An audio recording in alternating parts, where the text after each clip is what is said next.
ઉપસ્થિત વા વિધાનસભાના લોકપ્રિય ધારાસભ્ય અને જેમ આપણે ત્યાં વિકાસની યાત્રા સતત ચાલે છે અને વિકાસની યાત્રાને આગળ વધી રહી છે, એ જ રીતે વાવમાં પણ જેમના આગેવાનીની અંદર વિકાસના ખૂબ મોટા કામો થઈ રહ્યા છે એવા માન્ય શ્રી સૌરભજીભાઈ ઠાકોર, અહીં ઉપસ્થિત તાલુકાના પ્રમુખ હરચંદજીભાઈ, અમારા સિનિયર આગેવાન અને જિલ્લા પંચાયતના પૂર્વ સભ્ય, સાથે સાથે સહકારમાં પણ સારું કામ કરતા એવા માન્ય શ્રી મદનભાઈ પટેલ, દાનો બમાળી, આટલું કહો તો ચાલે ને?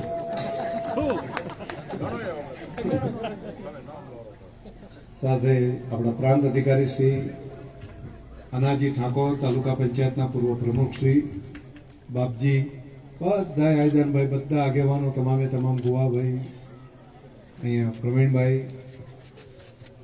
મેવાભાઈ, બાદરસિંહભાઈ, ગણપતસિંહભાઈ, બધા આપણા આગેવાનો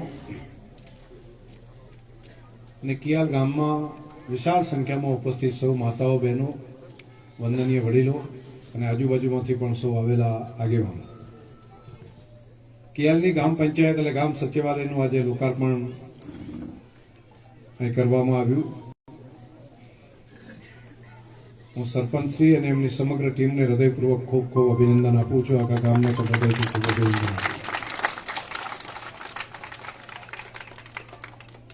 અહીં તમે વૃક્ષારોપણનું ખૂબ સારું કામ કર્યું છે, તો એ પણ અત્યારે મેં આઝાદજી બતાવતા જજો ત્યાંથી ને, તો એ પણ રોડ ઉપર થઈને એક વખત જોતા જઈએ કે વૃક્ષો વાવવાનું કામ પણ તમે ખૂબ સારું કર્યું છે.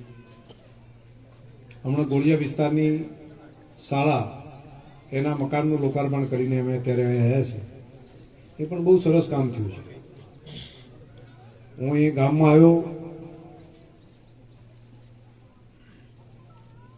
અત્યાર સુધીમાં એક પંચાયત ઘરની સામે સેનિટેશનનું કામ, એના માટે 3 લાખ રૂપિયા એક મંજૂર કર્યા છે. ગુરુ મહારાજના મંદિર પાસે ઇટાલિયા વાસમાં પૂર સંરક્ષણ દિવાલ, એના માટે 2.5 લાખ રૂપિયા. ગુરુ મહારાજના મંદિર પાસે ઇટાલિયા વાસમાં ગૌસ્વામી વાસમાં દિવાલ માટે 5 લાખ રૂપિયા. ઠાકોર વાસમાં દિવાલ માટે 4 લાખ રૂપિયા. પટેલ નાગજીભાઈના ઘર પાસે પ્રાથમિક શાળામાં સેનિટેશન 3 લાખ રૂપિયા. સેનિટેશન એટલે ટોયલેટ ને એવું બધું બનાવતા હશે, સંડાસ બાથરૂમ તે ગોળિયામાં. આજે હું તમારા ગામમાં આવ્યો છું તો ગામના વિકાસ માટે નવા 10 લાખ રૂપિયા આપવા માટેની જાહેરાત અહીંયા કરી. તો આ નવા કામ ગામમાં તમને ગામની જે જરૂરિયાત લાગતી હોય એ સારું કામ ભેગું કરીને મને પહોંચતું કરજો. એ પ્રમાણે નવા પણ આ કામને આપણે આગળ વધારશું. અમે એને ગાડીમાં આવતા રસ્તામાં વિચાર કરતા હતા કે વિસ્તારમાં નર્મદાનું પાણી આવે તો કેટલું ડેવલપમેન્ટ થાય. તો દરેકનું મનની ઈચ્છા, આ વિસ્તારની ધરતી ઉપર આ વિસ્તારમાં પાણી પહોંચે એના માટેની દરેકની ઈચ્છા. હું ચૂંટણી લડવામાં આવ્યો ત્યારે મારી પાસે પણ બધા માગણી એક જ ખાસ કરીને કરતા હતા, પાણી આવે તો બસ બસ. આ પૂર્વ પટ્ટીમાં તો પાણી આવે એટલે તલાવ ભરાય તો બધું આખું આવી જાય. ગઈકાલે એનું ટેન્ડર પડી ગયા છે, આજના છાપામાં બધે આવી ગયું છે. લગભગ 1000 કરોડથી પણ વધારે ખર્ચથી આ તલાવો ભરવાનું આપણા વિસ્તારનું આખું ચાલુ થશે.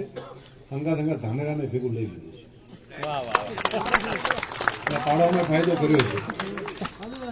એટલે આ હે ભાઈ ના હોતું છે. તમારું કેમ બાકી છે? તમારું તો આખા વિસ્તારની અંદર તમારી માંગણી બરાબર છે, તમારો બધાનો હક છે. તો આ તલાવો ભરવા માટેનું આખા થરાદ વિસ્તારના અને હંગાતે ધાનેરાને પણ ભેગું લેવાનું આયોજન કર્યું છે. બધા સુખી તો બધાનું કલ્યાણ થાય અને આપણે બોલ્યા હતા ને એટલું ભગવાન પૂરું કરાવે. પાણીથી જીવન બદલાઈ જશે. પાણી આવવાને કારણે આવનારી નવી પેઢી માટે પણ આખું જીવન ચેન્જ આવશે. આપણા વિસ્તારને છોકરાને મારે પૂછવું છે, છોકરા બધા છે ને, આપણા ગામનું નામ શું બેટા? આમ જોરથી બોલો, ગામનું નામ તાલુકો, જિલ્લો,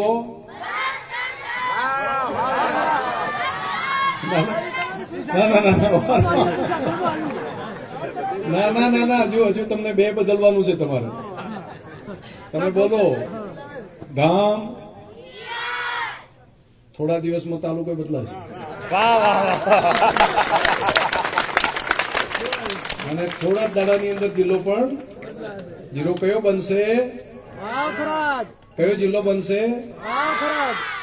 વાવ થરાદ જિલ્લો બનશે અને તાલુકો તમારે ઢુકડો કરી નાખશે. આ બધું કામ, આ એક કામ આપણા બધાનું ઉજ્જવળ ભવિષ્ય છોકરાઓનું છે ને, આ નવી પેઢીના જે દીકરા દીકરીઓ છે એ જ્યારે મોટા થાય ત્યારે એમના માટે નવા સમય પ્રગતિકારક થાય, એમની પ્રગતિ થાય એ માટેના લાંબા ગાળાના કામ છે. એમનું આખું ભવિષ્ય બદલાશે. વડીલોને મારે પૂછવું છે કે આ જિલ્લો નવો થયો એમાં બધા રાજી છો? હવે તમે હાથ મજા કરો કે બધાય? હમણાં પૂછ્યું તમે? હા એમાં છે. ધાનેરાથી કોઈ નથી આવ્યું? થોડા ઘણા નથી. તમે રાજી છો? હા. તો આ કામ વિકાસના કામ છે, એની આખી યાત્રા ચાલુ થઈ છે. આ કામને એવો તેજ ગતિથી આપણે બધા આગળ વધારશું. પીરાજી આવ્યા છે આપણા બનાસ બેંકના વાઇસ ચેરમેન પીરાજી ઠાકોર બેહુ અને પૂરી ટીમ